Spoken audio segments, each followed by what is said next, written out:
What does school accreditation entail, and what do you need to be aware of as a trustee? In this video, we explore broad aspects of school accreditation and what the implications are for you as a trustee.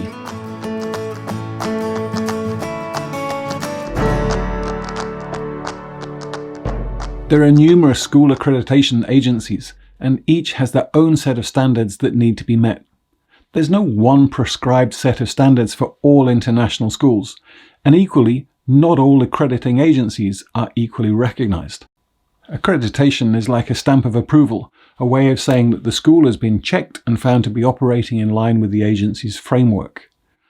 Not all international schools are accredited, far from it, as the process is both rigorous and usually costly.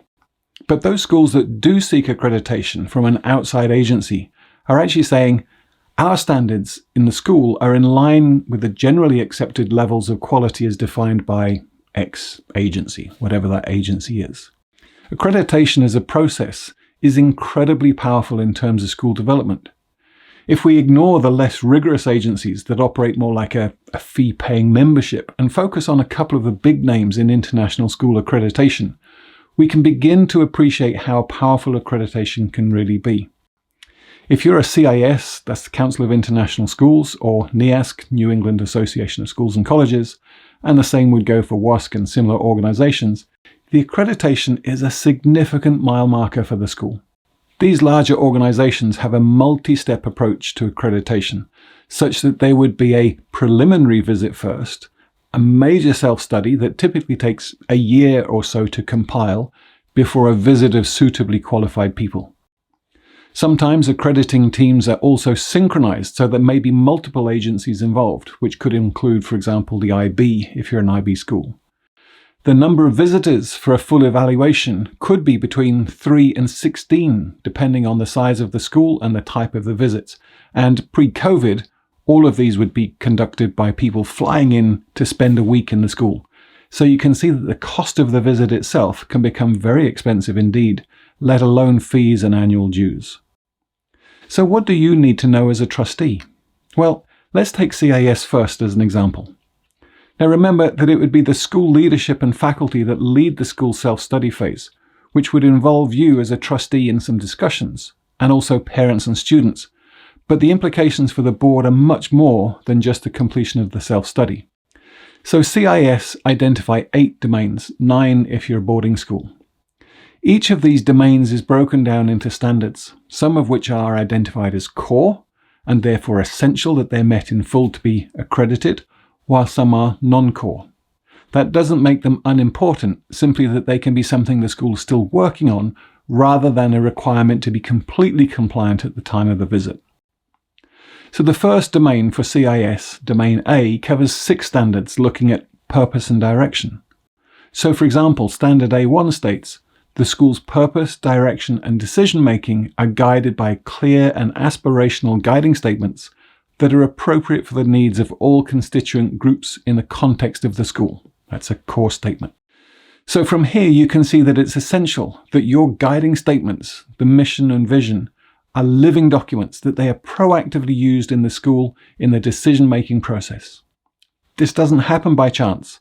And so having robust board habits that frequently take cognizance of the mission and vision is the best way to ensure compliance with this type of standard. Let's look ahead to A5, monitoring and evaluating and reviewing the school's stated purpose and direction, and it takes place on planned and regular basis with the school's constituent groups. So think back to previous videos and you'll see that it's not enough to have a mission and vision statement that sit gathering digital dust. They need to be monitored, evaluated, and reviewed with stakeholder input. These types of standards fall under the board's purview directly, and while the board wouldn't necessarily deal with all the mechanics of the monitoring and evaluating, it does need to ensure that there are systems in place to lead that process so that they can have an overview of it. CIS's domain B has 6 standards specifically related to governance, leadership, and ownership. Among these 6 standards are those that look at the clear distinction between the role of the board and the head of school, where the head of school is clearly the educational leader. So you may be remembering that previous videos we'd explored the role and responsibilities of board and trustees and how these are different to the school's leadership. Changing gear somewhat, NEASC, New England Association of Schools and Colleges, used to have a shared set of standards with CAS, but in 2016 introduced a new accreditation protocol referred to as ACE. After progressing through foundational standards which ensure that the schools have sufficient infrastructure and resources to support effective learning, then the main thrust of the ACE protocol is to view the impact on learning.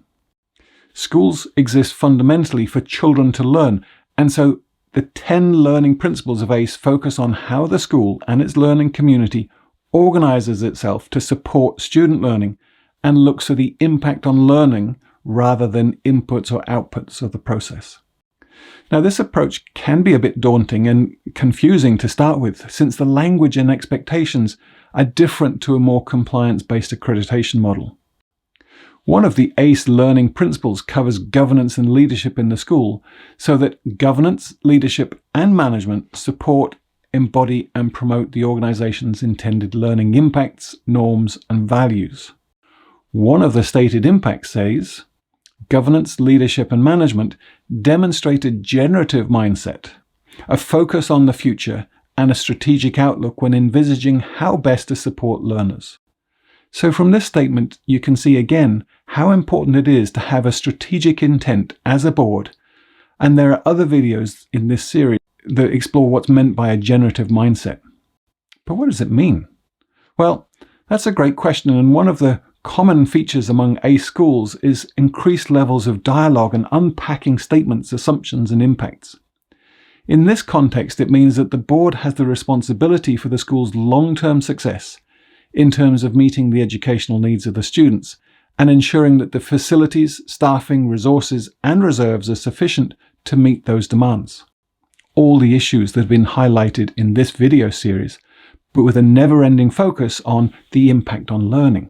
So your strategic thought process and generative conversations, trying to find meaning and context before you embark on strategies, is all predicated on the assumption that they will directly or indirectly impact student learning, which should be made explicit. So the accreditation process serves to provide numerous strategic values to the school. It gives the board and leadership external indicators of quality to strive towards. If those standards are rigorous and internationally recognized, then in addition to the school getting its stamp of approval, the school's commitment to quality education can be used as a marketing strategy. Universities and colleges look for schools' accreditation as a guide for admissions, and parents too see the value in being internationally recognized. But it's more than that, particularly from a board perspective, and it's the process itself that guides and requires the board to join the dots, to align the mission and vision with periodic reviews and decision-making to strategic planning, financial support, and opening meaningful dialogue among trustees to question the status quo, to better understand the current challenges, to think creatively for the long-term success of the school, to move the school forward in its mission. So, when reflecting on this video, where's your school in its quest for accreditation? If you're within an accreditation cycle, to what extent does the accreditation align with your strategic and financial plans? What deeper understanding of governance can you gain from analyzing the standards of accreditation, even if you're not an accredited school?